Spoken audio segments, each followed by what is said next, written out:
My girlfriend said, I'm too young to be tied down. I need to explore my options.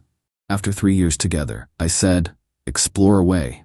She came back 6 months later, ready to commit. I rejected her, saying I don't need you anymore, and the chaos erupted.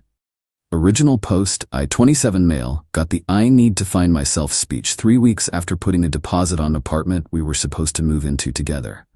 Mia, 25, and I had been together 3 years. Met at a friend's game night, hit it off immediately. She was funny, smart, gorgeous. We'd survived her finishing college, my job relocation, even a 6-month LDR stretch when she did an internship 2 states away. The conversation happened on a Thursday evening. We were at this taco place we loved, planning furniture layouts for the new apartment. Then she put her fork down. Derek, we need to talk. My stomach dropped. Nobody says that before good news.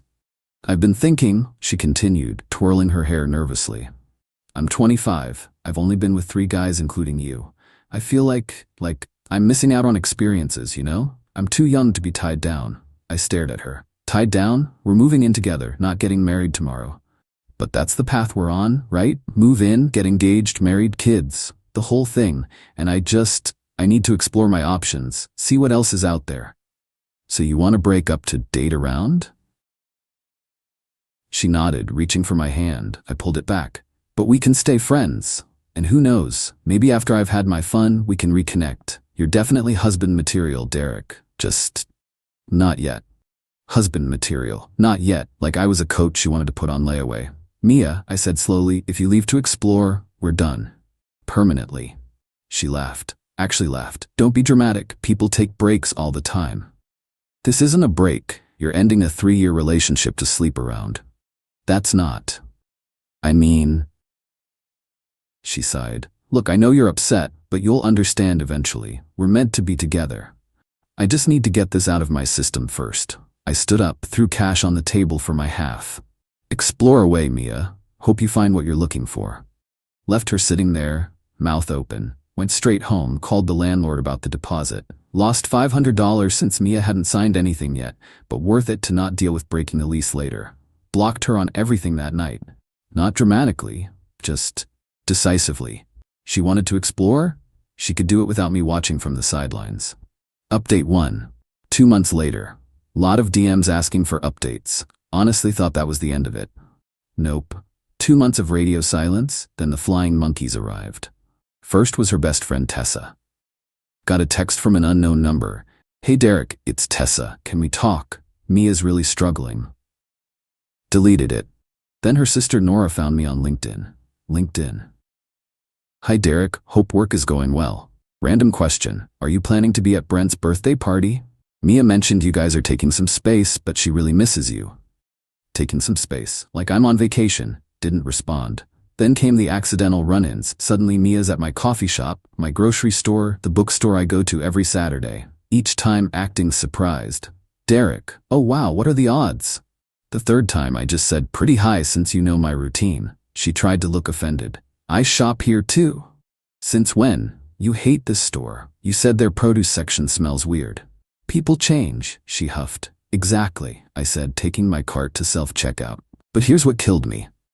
Mutual friends started telling me about her exploration phase. Different guy every week on her Instagram stories. Clubbing constantly. Vegas trip with some dude she met on Hinge. Living her best life apparently. Meanwhile, I was just living. Started playing in a rec league basketball team. Took a coding boot camp my company offered. Got promoted to team lead. Turns out focusing on work when you're not planning romantic dinners constantly really boosts productivity. Then last week happened. Got home from basketball practice to find Mia sitting outside my apartment door.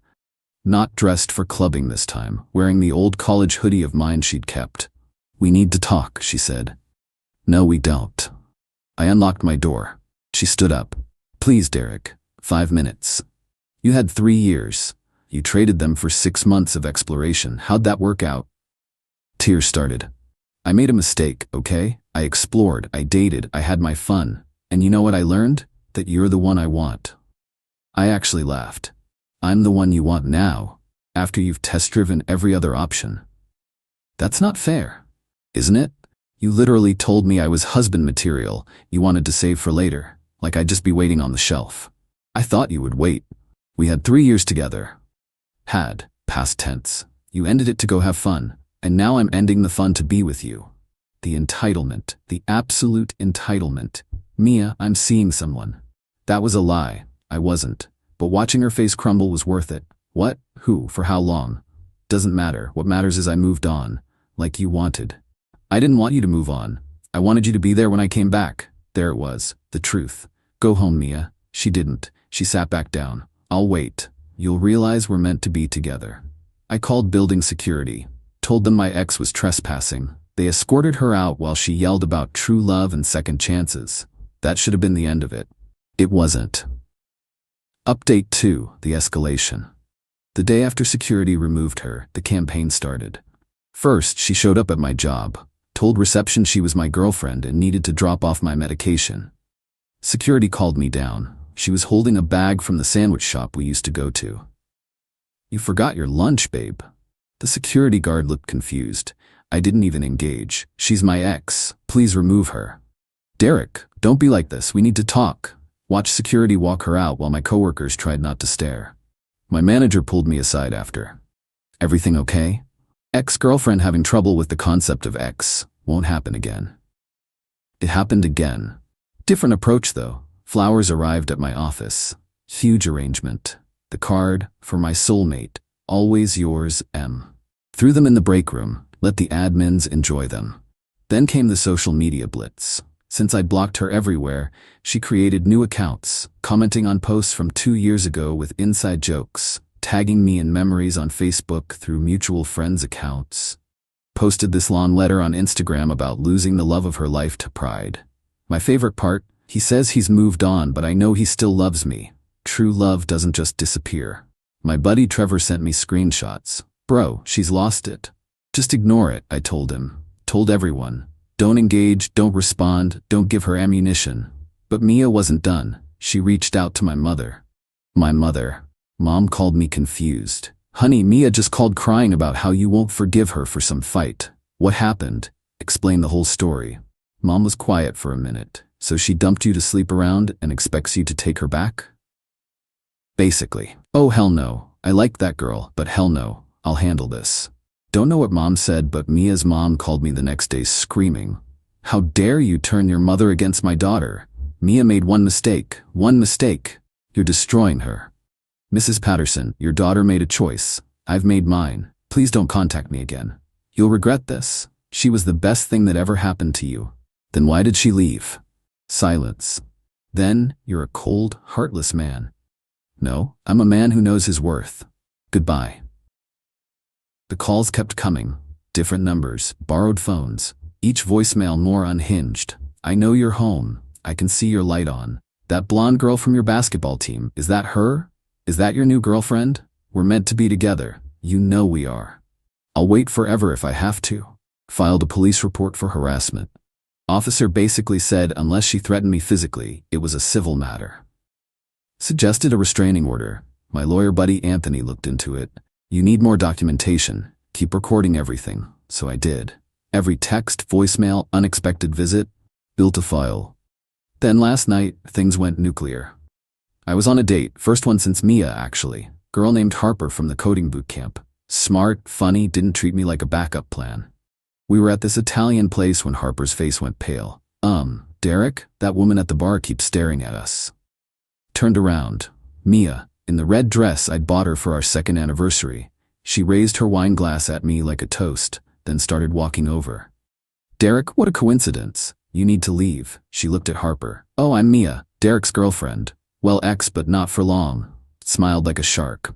Harper started to stand. I touched her hand. Stay, please. Turned to Mia. You're embarrassing yourself. Am I? Or are you embarrassing yourself with this obvious rebound? Harper laughed. Actually laughed. Lady, I don't know what your deal is, but this is just sad.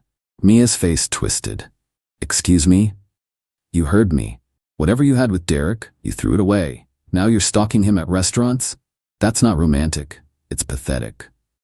You don't know anything about us. I know he blocked you. I know you've been harassing him. I know you're about 3 seconds from getting arrested if you don't leave. I pulled out my phone. I'm calling the police. Mia grabbed it, tried to grab it, knocked over Harper's wine in the process. It went everywhere, all over Harper's white blouse. The manager appeared immediately. "Ma'am, you need to leave." "I'm not going anywhere. This is my boyfriend." "The ex-girlfriend," I corrected. "Who's stalking me? Please call the police." The manager nodded to a waiter who pulled out his phone. Mia realized she'd miscalculated. "Derek, don't do this, please. You did this. Every choice, every escalation, you did this."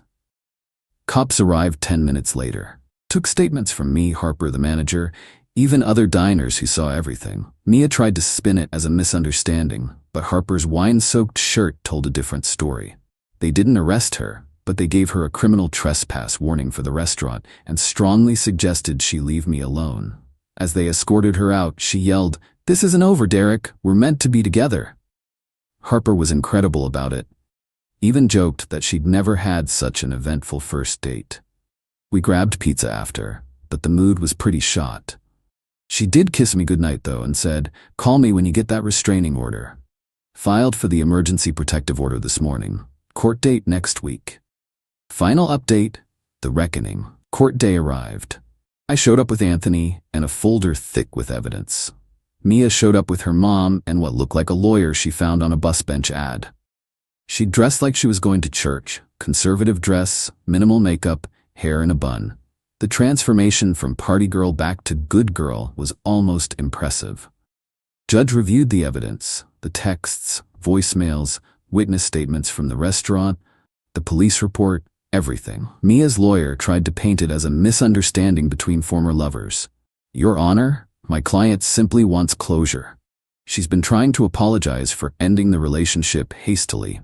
The judge looked at him over her glasses. "Counselor, did you review the evidence? Specifically the voicemail where your client says, and I quote, 'I can see your light on'?" Even her lawyer looked uncomfortable. Then Mia asked to speak. Against her lawyer's advice. "Your Honor, Derek and I had 3 beautiful years together. I made one mistake. I asked for space to grow as a person, and now he's punishing me for it." The judge flipped through papers. "You ended the relationship to, in your words, explore options?" "Yes, but..." "And Mr. Reed told you this would be permanent?" "He was upset. He didn't mean it." "Ma'am, you're 25 years old enough to understand consequences. You ended a relationship, he accepted it and moved on. Your refusal to accept his decision has led to stalking, harassment, and assault." "I didn't assault anyone. I knocked over a glass while attempting to grab his phone, after following him to a restaurant, while he was on a date." Mia started crying. "I just wanted him back. Is that a crime? The stalking and harassment?" "Actually, yes. Restraining order granted. 2 years. No contact. Stay 500 feet away, the whole deal." As we left the courthouse, her mom cornered me in the parking lot. "Are you happy now? You've humiliated her. Destroyed her reputation." "Mrs. Patterson, Mia did this to herself. She loved you." "No, she loved the idea of having me waiting as a backup plan. There's a difference. You'll die alone with that attitude." Anthony stepped in. "Ma'am, any further contact from you or your family will be considered violation of the protective order by proxy. Walk away." She huffed off, but not before spitting out, "She was too good for you anyway." "Right. That's why she was stalking me." The aftermath was swift. Mia lost her job. Turns out showing up to work sporadically because you're too busy stalking your ex doesn't impress employers. Her Instagram went from party pics to motivational quotes about surviving narcissistic abuse and rising from the ashes. Tessa reached out one last time through a mutual friend. "Just so you know, Mia's in therapy now. She realizes she messed up. Maybe in a year or 2 you could consider, no. But tell her therapy is great. Hope she learns from this. But we're never getting back together. Ever." "You're really cold, you know that?" "No, I'm someone who knows you can't treat people like safety nets." That was 3 months ago. Haven't heard anything since. The restraining order seems to be working. Harper and I are still dating. Taking it slow, but it's nice being with someone who actually wants to be with me, not just keeping me as an option. She jokes that she knew I was worth it when my crazy ex showed up. Only quality guys have stalkers that committed. Dark humor, but it helps. My mom still randomly texts me, "Thank God you didn't marry that girl about once a week." Dad just says I handled it better than he would have. The funny thing, If Mia had just broken up with me normally, said she wasn't feeling it anymore, wanted different things, I would have been hurt, but I would have understood. People grow apart. It happens.